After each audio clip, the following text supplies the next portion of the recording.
जन्मोजन्मी हाच नवरा हवा हे आपण ऐकलंय ना। पण आता एक नवा ट्रेंड आलाय, जन्मोजन्मी ही बायको नकोच रे बाबा। हो, आश्चर्य वाटलं ना।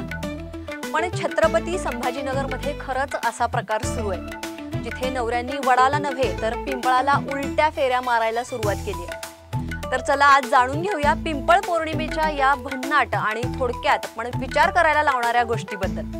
आपल्याकडे स्त्रिया वटपौर्णिमेला वडाच्या झाडाला फेऱ्या मारतात, पतीच्या दीर्घायुष्यासाठी व्रत देखील करतात, उपवास करतात। प्रेम, निष्ठा आणि भक्तीचं प्रतीक ही म्हणजे वटपौर्णिमा। पण एक आश्रम छत्रपती संभाजीनगर मध्ये, पत्नी पीडित आश्रम, इथे दरवर्षी पिंपळ पौर्णिमा साजरी केली जाते, जिथे पुरुष, हो पुरुषच, पिंपळाच्या झाडाला उलट्या फेऱ्या मारतात आणि म्हणतात, देवा जन्मोजन्मी हीच बायको नकोच रे बाबा।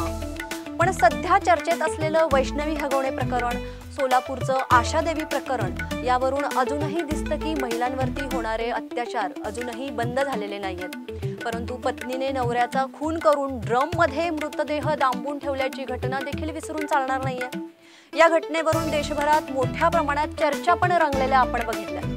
छत्रपती संभाजीनगर मध्ये एका आश्रमात दरवर्षी वडापासून सुटका असं एक नाविन्यपूर्ण आयोजन केलं जातं। पुरुषांसाठी पुरुष आयोग स्थापन व्हावा, तसेच त्रासदायक बायकांपासून सुटका व्हावी यासाठी मुंजाला साकडं घालण्यासाठी वटपौर्णिमेविरुद्ध पिंपळ पौर्णिमा दरवर्षी पत्नी पीडित आश्रमाच्या माध्यमातून साजरी करण्यात येते।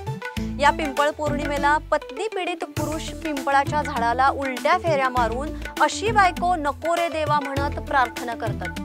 सत्य आहे हे, अत्याचार कोणावरही होऊ शकतो, मग तो पुरुष असो किंवा स्त्री असो। समाजाने सर्व बाजू समजून घेतलीच पाहिजे। प्रेम, समजूत आणि समतेच्या नात्याची खरी पूजा हीच खरी पौर्णिमा असते। आश्चर्य वाटलं ना? तर या पिंपळ पौर्णिमेबद्दल तुमचं मत काय आहे? कमेंटमध्ये नक्कीच सांगा।